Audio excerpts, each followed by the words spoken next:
नमस्कार दोस्तों, KBC Rajasthan news channel में आपका स्वागत है। चलिए नजर डालते हैं आज की टॉप 25 खबरों पर। जयपुर ने वैश्विक स्तर पर एक नई उपलब्धि हासिल की है। टाइम आउट 2026 की सूची में जयपुर को दुनिया के सबसे खुशहाल शहरों में शामिल किया गया है। शहर की सांस्कृतिक विरासत, स्वच्छता, आधुनिक सुविधाएं और बेहतर शहरी जीवन शैली को इस सम्मान का प्रमुख आधार माना गया है। इससे पर्यटन और स्थानीय अर्थव्यवस्था को भी नई गति मिलने की उम्मीद है।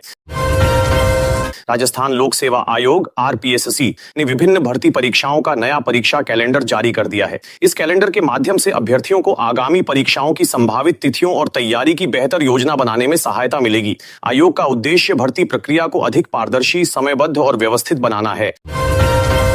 राजस्थान सरकार ने सरकारी स्कूलों में डिजिटल शिक्षा को बढ़ावा देने के लिए डिजिटल क्लासरूम की संख्या 500 से बढ़ाकर 1000 करने की घोषणा की है। इस पहल से विद्यार्थियों को आधुनिक तकनीक के माध्यम से गुणवत्तापूर्ण शिक्षा उपलब्ध होगी। साथ ही शिक्षकों को भी डिजिटल शिक्षण संसाधनों का अधिक प्रभावी उपयोग करने का अवसर मिलेगा। राज्य के इंजीनियरिंग कॉलेजों में प्रवेश के लिए काउंसलिंग कार्यक्रम जारी कर दिया गया है। निर्धारित समय के अनुसार अभ्यर्थी ऑनलाइन पंजीकरण, विकल्प भरने और दस्तावेज सत्यापन की प्रक्रिया पूरी कर सकेंगे। इससे प्रवेश प्रक्रिया अधिक पारदर्शी और सुविधाजनक बनेगी तथा विद्यार्थियों को समय पर कॉलेज आवंटन मिल सकेगा। राजस्थान सरकार ने युवाओं के कौशल विकास को बढ़ावा देने के लिए स्किल डेवलपमेंट कार्यक्रम का नया चरण शुरू किया है। इस कार्यक्रम के अंतर्गत विभिन्न क्षेत्रों में आधुनिक प्रशिक्षण प्रदान किया जाएगा ताकि युवाओं को रोजगार और स्वरोजगार के बेहतर अवसर प्राप्त हों तथा उद्योगों की आवश्यकता के अनुरूप कुशल मानव संसाधन तैयार हो सके। महिला एवं बाल विकास विभाग ने आंगनबाड़ी केंद्रों के आधुनिकीकरण के लिए नई डिजिटल मॉनिटरिंग ऐप शुरू की है। इस ऐप के माध्यम से बच्चों के पोषण, स्वास्थ्य सेवाओं और केंद्रों की गतिविधियों की ऑनलाइन निगरानी की जाएगी। इससे सेवाओं की गुणवत्ता में सुधार और पारदर्शिता बढ़ने की उम्मीद है। राजस्थान सरकार ने युवा स्टार्टअप योजना के तहत नए फंड का आवंटन किया है। इस योजना का उद्देश्य नवाचार को बढ़ावा देना और युवा उद्यमियों को आर्थिक सहायता उपलब्ध कराना है। इससे नए व्यवसाय शुरू करने वाले युवाओं को निवेश, मार्गदर्शन और रोजगार सृजन के बेहतर अवसर प्राप्त होंगे। राज्य सरकार ने विभिन्न सरकारी विभागों में लंबित भर्तियों की समीक्षा के लिए मुख्य सचिव की अध्यक्षता में उच्च स्तरीय बैठक आयोजित की। बैठक में भर्ती प्रक्रियाओं को तेजी से पूरा करने और रिक्त पदों को शीघ्र भरने पर जोर दिया गया ताकि विभागों की कार्यक्षमता और सार्वजनिक सेवाओं में सुधार हो सके। तकनीकी शिक्षा विभाग ने सभी सरकारी और निजी संस्थानों में प्लेसमेंट सेल को और अधिक मजबूत बनाने के निर्देश दिए हैं। उद्योगों के साथ समन्वय बढ़ाकर विद्यार्थियों को बेहतर रोजगार के अवसर उपलब्ध कराने पर विशेष ध्यान दिया जाएगा। इससे तकनीकी शिक्षा प्राप्त युवाओं की रोजगार क्षमता में वृद्धि होने की उम्मीद है। शिक्षा विभाग ने शिक्षकों के लिए डिजिटल शिक्षण कौशल विकसित करने हेतु विशेष कार्यशालाओं का आयोजन शुरू किया है। इन प्रशिक्षण कार्यक्रमों में आधुनिक तकनीक, स्मार्ट क्लासरूम और ऑनलाइन शिक्षण विधियों की जानकारी दी जाएगी ताकि विद्यार्थियों को अधिक प्रभावी और गुणवत्तापूर्ण शिक्षा उपलब्ध कराई जा सके। हरियाणा और राजस्थान के बीच वर्ष 1994 के यमुना जल समझौते को लेकर महत्वपूर्ण MOU पर हस्ताक्षर किए गए हैं। इस पहल का उद्देश्य दोनों राज्यों के बीच जल प्रबंधन को और अधिक प्रभावी बनाना, समन्वय बढ़ाना तथा भविष्य की आवश्यकताओं को ध्यान में रखते हुए जल संसाधनों के बेहतर उपयोग की दिशा में सहयोग को मजबूत करना है। जयपुर और जोधपुर में स्मार्ट सिटी परियोजना के तहत नए सौंदर्यीकरण कार्यों के लिए टेंडर जारी किए गए हैं। इन योजनाओं के अंतर्गत सड़कों, पार्कों, सार्वजनिक स्थलों और आधुनिक शहरी सुविधाओं का विकास किया जाएगा। इससे दोनों शहरों की सुंदरता बढ़ने के साथ नागरिकों और पर्यटकों को बेहतर सुविधाएं मिलने की उम्मीद है। राजस्थान सरकार ने सभी जिला कलेक्टरों को जन सुनवाई की शिकायतों की डिजिटल निगरानी करने के निर्देश दिए हैं। नई व्यवस्था के तहत प्रत्येक शिकायत की ऑनलाइन ट्रैकिंग होगी, जिससे मामलों का समयबद्ध समाधान सुनिश्चित किया जा सकेगा। इससे प्रशासन में पारदर्शिता बढ़ेगी और आम लोगों को बेहतर सेवाएं प्राप्त होंगी। जयपुर में PWD के एक XIN को पत्नी द्वारा लगाए गए प्रताड़ना के आरोपों के बाद हिरासत में लिया गया है। मामले की जानकारी सामने आते ही पुलिस ने जांच शुरू कर दी और संबंधित पक्षों के बयान दर्ज किए जा रहे हैं। घटना ने सरकारी अधिकारियों की जवाबदेही को लेकर चर्चा बढ़ा दी है। फिलहाल पुलिस सभी तथ्यों को जुटाकर कानूनी प्रक्रिया आगे बढ़ा रही है। अलवर में पुलिस की कार्रवाई के दौरान संदिग्ध हवाला कारोबार से जुड़े मामले में 33.62 लाख रुपए नकद बरामद किए गए हैं। इस दौरान 4 लोगों को गिरफ्तार कर पूछताछ शुरू कर दी गई है। शुरुआती जांच में पैसों के लेन देन को लेकर कई महत्वपूर्ण जानकारियां सामने आई हैं। पुलिस अब रकम के स्रोत और नेटवर्क से जुड़े अन्य लोगों की तलाश कर रही है। जयपुर के रामगंज इलाके में एक 5 मंजिला इमारत अचानक प्रशासन की निगरानी में चर्चा का विषय बन गई। इमारत काफी झुक चुकी थी और लोगों की सुरक्षा को खतरा पैदा कर रही थी। विशेषज्ञों की सलाह के बाद प्रशासन ने उसे नियंत्रित तरीके से गिरा दिया। आसपास के क्षेत्र को पहले ही खाली करा लिया गया था ताकि किसी प्रकार की जनहानि ना हो। राजस्थान के कई जिलों में गर्मी का असर लगातार बना हुआ है। कहीं तापमान बढ़ रहा है तो कहीं हल्की गिरावट दर्ज की जा रही है। मौसम विभाग ने लोगों को दोपहर में अनावश्यक बाहर निकलने से बचने और पर्याप्त पानी पीने की सलाह दी है। स्वास्थ्य विभाग भी गर्मी से बचाव के लिए जागरूकता अभियान चला रहा है। जयपुर एयरपोर्ट पर यात्रियों की बढ़ती संख्या को देखते हुए सुविधाओं और सुरक्षा व्यवस्था को मजबूत करने पर विशेष ध्यान दिया जा रहा है। नई फ्लाइट सेवाओं को लेकर भी तैयारियां जारी हैं। एयरपोर्ट प्रशासन यात्रियों को बेहतर अनुभव देने के लिए विभिन्न व्यवस्थाओं की समीक्षा कर रहा है। सुरक्षा एजेंसियां भी लगातार निगरानी बनाए हुए हैं। राजस्थान में मानसून आने से पहले नगर निकाय पूरी तैयारी में जुट गए हैं। शहरों के नालों और ड्रेनेज सिस्टम की सफाई तेज कर दी गई है ताकि बारिश के दौरान जलभराव की समस्या कम हो सके। अधिकारियों को समयबद्ध कार्य पूरा करने के निर्देश दिए गए हैं। कई जिलों में सफाई कार्य की नियमित निगरानी भी की जा रही है। विश्व पर्यावरण दिवस के अवसर पर राजस्थान के विभिन्न जिलों में बड़े स्तर पर वृक्षारोपण कार्यक्रम आयोजित किए जा रहे हैं। स्कूलों, सरकारी कार्यालयों और सार्वजनिक स्थानों पर पौधे लगाए जा रहे हैं। लोगों को पर्यावरण संरक्षण का संदेश देने के लिए जागरूकता गतिविधियां भी चलाई जा रही हैं। प्रशासन ने अधिक से अधिक लोगों की भागीदारी सुनिश्चित करने पर जोर दिया है। कोटा में कोचिंग छात्रों की बढ़ती चुनौतियों को देखते हुए स्वास्थ्य और तनाव प्रबंधन संबंधी विशेष दिशा निर्देश जारी किए गए हैं। छात्रों को नियमित दिनचर्या, पर्याप्त आराम और मानसिक स्वास्थ्य पर ध्यान देने की सलाह दी गई है। कोचिंग संस्थानों को भी छात्रों की निगरानी और सहायता के लिए आवश्यक कदम उठाने को कहा गया है। जोधपुर में स्मार्ट सिटी परियोजना के तहत चल रहे विकास कार्यों की समीक्षा की गई है। अधिकारियों ने विभिन्न परियोजनाओं की प्रगति का आकलन करते हुए कार्यों में तेजी लाने के निर्देश दिए हैं। शहर में आधारभूत सुविधाओं को बेहतर बनाने पर विशेष फोकस रखा गया है। संबंधित एजेंसियों को तय समय सीमा में काम पूरा करने को कहा गया है। बीकानेर में सौर ऊर्जा क्षेत्र को बढ़ावा देने के लिए नई जमीन आवंटन प्रक्रिया शुरू कर दी गई है। इससे राज्य में नवीकरणीय ऊर्जा परियोजनाओं के विस्तार को गति मिलने की उम्मीद है। संबंधित विभागों ने निवेशकों और कंपनियों के लिए आवश्यक प्रक्रियाएं स्पष्ट की हैं। राजस्थान पहले से ही सौर ऊर्जा उत्पादन के क्षेत्र में अग्रणी राज्यों में गिना जाता है। उदयपुर में पर्यटन गतिविधियों को बढ़ावा देने के लिए प्रशासन ने विशेष समर फेस्टिवल की रूपरेखा तैयार की है। कार्यक्रम में सांस्कृतिक प्रस्तुतियां, स्थानीय कला और पर्यटन स्थलों को प्रमुखता दी जाएगी। इससे देश विदेश से आने वाले पर्यटकों को आकर्षित करने की योजना बनाई गई है। विभिन्न विभाग मिलकर आयोजन की तैयारियों को अंतिम रूप दे रहे हैं। राजस्थान पुलिस ने सीमावर्ती जिलों में अवैध मादक पदार्थों की तस्करी रोकने के लिए विशेष चेकिंग अभियान तेज कर दिया है। वाहनों और संदिग्ध गतिविधियों पर कड़ी नजर रखी जा रही है। पुलिस अधिकारियों का कहना है कि अपराधियों के खिलाफ लगातार कार्रवाई जारी रहेगी। कई स्थानों पर अतिरिक्त पुलिस बल भी तैनात किया गया है। राजस्थान में मानसून पूरी तरह सक्रिय बना हुआ है। भारतीय मौसम विभाग ने पूर्वी राजस्थान के कई जिलों में भारी बारिश का अलर्ट जारी किया है। लगातार हो रही बारिश से मौसम सुहावना हो गया है और तापमान में भी उल्लेखनीय गिरावट दर्ज की गई है। प्रशासन ने लोगों से आवश्यक सावधानी बरतने तथा मौसम विभाग की आधिकारिक सलाह का पालन करने की अपील की है। कृषि विभाग ने किसानों को खरीफ फसलों, विशेषकर बाजरा और मूंग की बुवाई के लिए वर्तमान मौसम का लाभ उठाने की सलाह दी है। विभाग का कहना है कि खेतों में पर्याप्त नमी उपलब्ध होने के कारण यह समय बुवाई के लिए उपयुक्त है। किसानों को उन्नत बीजों और वैज्ञानिक कृषि पद्धतियों को अपनाने की भी सलाह दी गई है। समान नागरिक संहिता यूसीसी के मसौदे पर आम लोगों के सुझाव प्राप्त करने के लिए कोटा जिला परिषद में बड़ी जन सुनवाई आयोजित की जा रही है। इस कार्यक्रम में विभिन्न वर्गों के लोग भाग लेकर अपने विचार और सुझाव प्रस्तुत कर रहे हैं। राज्य सरकार का उद्देश्य व्यापक जनभागीदारी के माध्यम से सभी पक्षों की राय प्राप्त करना है।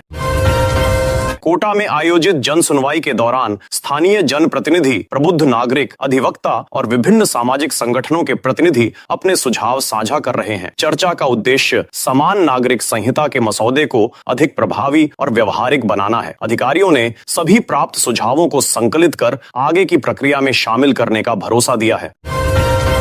राज्य सरकार ने समान नागरिक संहिता के मसौदे पर अधिक से अधिक लोगों की भागीदारी सुनिश्चित करने के लिए ऑनलाइन पोर्टल और QR कोड की सुविधा भी उपलब्ध कराई है। नागरिक घर बैठे अपने सुझाव दर्ज कर सकते हैं। सरकार का मानना है कि डिजिटल माध्यमों से अधिक लोगों तक पहुंच बनाकर व्यापक जनमत प्राप्त किया जा सकता है। जोधपुर में आयोजित SSCDG GLD कॉन्क्लेव 2026 का आयोजन सफलतापूर्वक जारी है। इस कार्यक्रम में देश भर के उद्योग विशेषज्ञ, तकनीकी संस्थानों के प्रतिनिधि और उद्योग जगत से जुड़े लोग भाग ले रहे हैं। सम्मेलन का मुख्य उद्देश्य विनिर्माण क्षेत्र को आधुनिक तकनीकों के माध्यम से अधिक प्रतिस्पर्धी, पर्यावरण अनुकूल और टिकाऊ बनाना है। जोधपुर में चल रहे GLD कॉन्क्लेव के दौरान जल संरक्षण और शून्य तरल निर्वहन यानी जीरो लिक्विड डिस्चार्ज तकनीकों पर विशेषज्ञों द्वारा विस्तृत चर्चा की जा रही है। उद्योगों में जल के पुनः उपयोग, पर्यावरण संरक्षण और संसाधनों के बेहतर प्रबंधन पर विशेष जोर दिया जा रहा है। प्रतिभागियों ने नई तकनीकों को अपनाने की आवश्यकता पर बल दिया है। राजस्थान राज्य औद्योगिक विकास एवं निवेश निगम रिको ने औद्योगिक विकास को प्रोत्साहित करने के लिए मॉडल ए और मॉडल डी योजनाओं के तहत आवेदन की अंतिम तिथि बढ़ा दी है। इस निर्णय से अधिक उद्यमियों को आवेदन का अवसर मिलेगा और राज्य में नए उद्योगों की स्थापना तथा निवेश को बढ़ावा मिलने की उम्मीद है। राज्य के औद्योगिक क्षेत्रों में बुनियादी ढांचे को मजबूत बनाने के उद्देश्य से कोटा, भीलवाड़ा और नागौर में नई प्रशासनिक स्वीकृतियां जारी की गई हैं। इन स्वीकृतियों के तहत सड़क, जलापूर्ति, विद्युत और अन्य आवश्यक सुविधाओं का विस्तार किया जाएगा। सरकार का लक्ष्य उद्योगों को बेहतर आधारभूत सुविधाएं उपलब्ध कराकर निवेश आकर्षित करना और स्थानीय स्तर पर रोजगार के अवसर बढ़ाना है। राजस्थान सरकार ने औद्योगिक क्षेत्रों में सुरक्षा व्यवस्था को और मजबूत बनाने के लिए अग्निशमन केंद्रों के सुदृढ़ीकरण के निर्देश जारी किए हैं। आधुनिक उपकरणों की उपलब्धता, प्रशिक्षित कर्मियों की नियुक्ति तथा त्वरित आपातकालीन सेवाओं पर विशेष ध्यान दिया जा रहा है। इस पहल से औद्योगिक इकाइयों की सुरक्षा बढ़ेगी और किसी भी आपात स्थिति में तेजी से राहत कार्य संभव हो सकेगा। जोधपुर एयरपोर्ट के नए टर्मिनल भवन का संचालन सुचारू रूप से जारी है। आधुनिक सुविधाओं से सुसज्जित इस टर्मिनल के शुरू होने से यात्रियों को बेहतर सेवाएं मिल रही हैं। क्षेत्रीय हवाई संपर्क में सुधार होने के साथ पर्यटन, व्यापार और निवेश गतिविधियों को भी नई गति मिलने की उम्मीद जताई जा रही है। केंद्र सरकार ने राजस्थान में संचालित PM ग्राम तथा अन्य ग्रामीण विकास योजनाओं की प्रगति की विस्तृत समीक्षा की है। बैठक में विभिन्न योजनाओं के प्रभावी क्रियान्वयन, आधारभूत सुविधाओं के विस्तार और ग्रामीण क्षेत्रों के समग्र विकास पर चर्चा हुई। अधिकारियों को तय समय सीमा में योजनाओं के सभी लक्ष्यों को पूरा करने के लिए आवश्यक दिशा निर्देश दिए गए हैं। शेखावाटी को मिलेगा यमुना का पानी। 32 साल पुराने विवाद का समाधान होने के बाद राजस्थान और हरियाणा के बीच समझौता हो गया है। अब सीकर, चूरू और झुंझुनू तक यमुना का पानी पहुंचाने का रास्ता साफ हो गया है। जयपुर में रिसोर्ट की दीवार गिर गई। चंदबाजी स्थित निर्माणाधीन रिसोर्ट की दीवार गिरने से 2 महिलाओं समेत 3 मजदूरों की मौत हो गई, जबकि 12 से अधिक मजदूर घायल हो गए। राजस्थान में भारी बारिश का अलर्ट जारी किया गया है। मौसम विभाग के अनुसार पूर्वी और दक्षिण पूर्वी राजस्थान में बारिश की गतिविधियां बढ़ेंगी और कई जिलों में भारी बारिश की संभावना जताई गई है। प्रधानमंत्री नरेंद्र मोदी पचपदरा रिफाइनरी कार्यक्रम में शामिल होंगे। मुख्यमंत्री भजनलाल शर्मा ने कार्यक्रम स्थल का निरीक्षण कर अधिकारियों को सभी तैयारियां समय पर और व्यवस्थित ढंग से पूरी करने के निर्देश दिए हैं। शिक्षा मंत्री की सरकारी शिक्षकों को चेतावनी। मदन दिलावर ने कहा कि जो शिक्षक अपने बच्चों को निजी स्कूलों में भेजते हैं वे सरकारी व्यवस्था पर भरोसा नहीं करते। ऐसे शिक्षकों को सरकारी स्कूलों को ही चुनना चाहिए। RPSC भर्ती में 10,000 रुपए का इनामी डमी अभ्यर्थी गिरफ्तार किया गया है। SOG ने वरिष्ठ अध्यापक भर्ती परीक्षा में दूसरे अभ्यर्थी की जगह परीक्षा देने वाले फरार आरोपी चंद्रभान यादव को गिरफ्तार कर लिया है। स्कूल खुलते ही नया शैक्षणिक कैलेंडर जारी कर दिया गया है। 43 दिन की छुट्टियों के बाद स्कूल खुल गए हैं। शिक्षा विभाग ने पूरे सत्र की छुट्टियां, टेस्ट और परीक्षाओं का विस्तृत कैलेंडर जारी कर दिया है। राजस्थान हाईकोर्ट में नियमित सुनवाई शुरू हो गई है। ग्रीष्मकालीन अवकाश समाप्त होने के बाद हाईकोर्ट खुल गया है। शिक्षक भर्ती, पुलिस कांस्टेबल और ASI भर्ती सहित कई मामलों पर सुनवाई होगी। जयपुर मेट्रो फेज 2 का शिलान्यास होगा। करीब 13,000 करोड़ रुपए की इस परियोजना का वर्चुअल शिलान्यास प्रधानमंत्री नरेंद्र मोदी करेंगे। पहला कॉरिडोर टोंक रोड पर विकसित किया जाएगा। कांग्रेस में बड़े संगठनात्मक बदलाव की तैयारी चल रही है। सचिन पायलट, दिव्या मदेरणा और हरीश चौधरी समेत कई नेताओं को AICC में नई जिम्मेदारियां मिलने की चर्चा तेज हो गई है। बीकानेर के सरकारी स्कूल की छत गिर गई। श्री डूंगरगढ़ के सरकारी स्कूल का एक कमरा ढह गया। राहत की बात यह रही कि छुट्टियों के कारण कोई छात्र वहां मौजूद नहीं था। जयपुर में भारत और आयरलैंड मैच पर ऑनलाइन सट्टेबाजी का भंडाफोड़ हुआ। प्रतापनगर के एक फ्लैट से हाईटेक सट्टा नेटवर्क पकड़ा गया। पुलिस ने 5 युवकों को गिरफ्तार कर कई इलेक्ट्रॉनिक उपकरण जब्त किए हैं। राजस्थान बैटरी ऊर्जा भंडारण का हब बनने की ओर बढ़ रहा है। सितंबर तक 1000 मेगावाट बैटरी स्टोरेज शुरू करने और 2027 तक 6000 मेगावाट क्षमता विकसित करने का लक्ष्य रखा गया है। राजस्थान इंदिरा गांधी स्मार्टफोन योजना के तहत चिरंजीवी परिवारों की महिला मुखिया और पात्र छात्राओं को मुफ्त 4G स्मार्टफोन तथा 3 वर्ष की इंटरनेट कनेक्टिविटी दी जाती है। राजस्थान के एसएससी और एसटी वर्ग के युवाओं को मुफ्त कोचिंग मिलेगी। नेशनल करियर सर्विस सेंटर 12वीं पास अनुसूचित जाति और जनजाति वर्ग के युवाओं को प्रतियोगी परीक्षाओं के लिए निःशुल्क प्रशिक्षण देगा। 17 ट्रेनों में 40 अतिरिक्त कोच लगाए जाएंगे। रेलवे विभिन्न ट्रेनों में अतिरिक्त डिब्बे लगाएगा, जिससे यात्रियों को सीट मिलने में बड़ी राहत मिलेगी। गढ़ गणेश रोपवे परियोजना ने रफ्तार पकड़ ली है। हाई कोर्ट से राहत मिलने के बाद निर्माण कार्य तेज हो गया है। रोपवे बनने के बाद श्रद्धालु मात्र 3 मिनट में मंदिर पहुंच सकेंगे। झालरापाटन स्टेशन पर वंदे भारत ट्रेन का ट्रायल जारी है। रेलवे आधुनिक तकनीकी परीक्षणों के लिए स्टेशन का उपयोग कर रहा है। स्थानीय लोगों में ट्रेन को लेकर खासा उत्साह देखा जा रहा है। स्कूलों में रोज 100% उपस्थिति दर्ज करना अनिवार्य कर दिया गया है। राजस्थान स्कूल शिक्षा परिषद ने शाला दर्पण पोर्टल पर विद्यार्थियों और कर्मचारियों की दैनिक उपस्थिति दर्ज करने के निर्देश जारी किए हैं। आसाराम को राजस्थान हाई कोर्ट से राहत मिली है। सुप्रीम कोर्ट से झटका मिलने के अगले दिन राजस्थान हाई कोर्ट ने इलाज के लिए आसाराम को 1 महीने का अतिरिक्त समय दे दिया। फिलहाल उनका इलाज जोधपुर में चल रहा है। राजस्थान में पेट्रोल 5 रुपए और डीजल 3 रुपए प्रति लीटर सस्ता कर दिया गया है। देश की एक बड़ी प्राइवेट फ्यूल कंपनी ने राजस्थान सहित सभी पेट्रोल पंपों पर यह फैसला लागू कर दिया है। श्रीगंगानगर में नाबालिग से दुष्कर्म के मामले के बाद प्रशासन ने कार्रवाई करते हुए 3 होटलों पर बुलडोजर चलाया। कार्रवाई सुबह तड़के की गई। राजस्थान पुलिस मुख्यालय ने प्रदेश भर में 100 पुलिस निरीक्षकों के तबादले किए हैं। यह आदेश अधिकारियों के आवेदन के आधार पर जारी किए गए हैं और तत्काल प्रभाव से लागू कर दिए गए हैं। करीब 20 साल पुराने पांचना जल विवाद का समाधान हो गया है। जयपुर में दोनों पक्षों के बीच समझौता हुआ, जिसके बाद 6 जुलाई तक बांध का पानी छोड़ा जाएगा। इससे लंबे समय से चला आ रहा विवाद समाप्त होने की उम्मीद है। भीलवाड़ा में ऑनलाइन गेमिंग की लत के चलते एक महिला ने घर से 13 लाख रुपए चुरा लिए। पुलिस पूछताछ में पूरे मामले का खुलासा हुआ। राजस्थान हाई कोर्ट ने राजस्थान क्रिकेट एसोसिएशन की एडहॉक कमेटी को तत्काल प्रभाव से निलंबित कर दिया है। साथ ही गृह सचिव को अस्थायी प्रभारी नियुक्त किया गया है। एसआई भर्ती 2021 पेपर लीक मामले में एसओजी ने कोचिंग संचालक समेत 2 आरोपियों को गिरफ्तार किया है। आरोप है कि दोनों ने अभ्यर्थियों को सॉल्व पेपर उपलब्ध कराया था। तेल कंपनियों ने 19 किलो वाले कमर्शियल एलपीजी गैस सिलेंडर की कीमत में 183 रुपए 50 पैसे की कटौती की है। वहीं घरेलू गैस सिलेंडर की कीमतों में फिलहाल कोई बदलाव नहीं किया गया है। राजस्थान में ई मित्र व्हाट्सएप सेवा शुरू कर दी गई है। अब निर्धारित नंबर पर हाय भेजकर घर बैठे 27 सरकारी सेवाओं का लाभ लिया जा सकेगा। जयपुर आगरा हाईवे पर स्थित राजा धोक और सिकंदरा टोल प्लाजा पर नई दरें लागू कर दी गई हैं। अब कार, जीप और वैन का टोल 80 रुपए से बढ़ाकर 85 रुपए कर दिया गया है। नई योजना के तहत अब ग्रामीण परिवारों को साल में 100 दिनों की जगह 125 दिन रोजगार मिलेगा। वहीं न्यूनतम मजदूरी 300 रुपए प्रतिदिन निर्धारित की गई है। गरीब परिवारों में बेटी के जन्म पर मिलने वाली सहायता राशि अब बढ़ाकर कुल 1,50,000 रुपए कर दी गई है। ये राशि लड़की की पढ़ाई और 21 वर्ष की आयु पूरी होने तक कुल 7 किस्तों में सीधे बैंक खाते में ट्रांसफर की जाएगी। डकैत जगन गुर्जर के अंतिम संस्कार में करीब 5,000 लोग शामिल हुए। उसके 3 भाई पैरोल पर जेल से बाहर आकर अंतिम संस्कार में पहुंचे। करीब 2.5 साल बाद जन स्वास्थ्य अभियांत्रिकी विभाग को 935 करोड़ रुपए का बजट जारी किया गया है। इससे पेयजल योजनाओं को गति मिलने की उम्मीद है। राजस्थान में पट्टा नियमों में बदलाव किया गया है। अब रजिस्ट्री से खरीदी गई संपत्ति पर नए मालिक के नाम और फोटो वाला नया पट्टा जारी होगा, जिससे रिकॉर्ड पहले से अधिक पारदर्शी बनेगा। जयपुर के झोटवाड़ा क्षेत्र में इलेक्ट्रिक होपर वाहनों के जरिए घर घर कचरा संग्रहण शुरू कर दिया गया है। इसका उद्देश्य प्रदूषण कम करना और सफाई व्यवस्था को बेहतर बनाना है।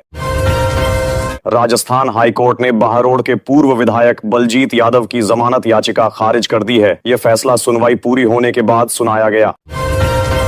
अजमेर के भैरव घाटी क्षेत्र में अगले 6 महीनों के भीतर लेपर्ड सफारी शुरू होने की उम्मीद है। यहाँ पहले से करीब 10 तेंदुए मौजूद हैं। एटीएम में कैश भरने वाली कंपनी के 2 कर्मचारी फरार हो गए हैं। शुरुआती जांच में करोड़ों रुपए के गबन की आशंका जताई गई है।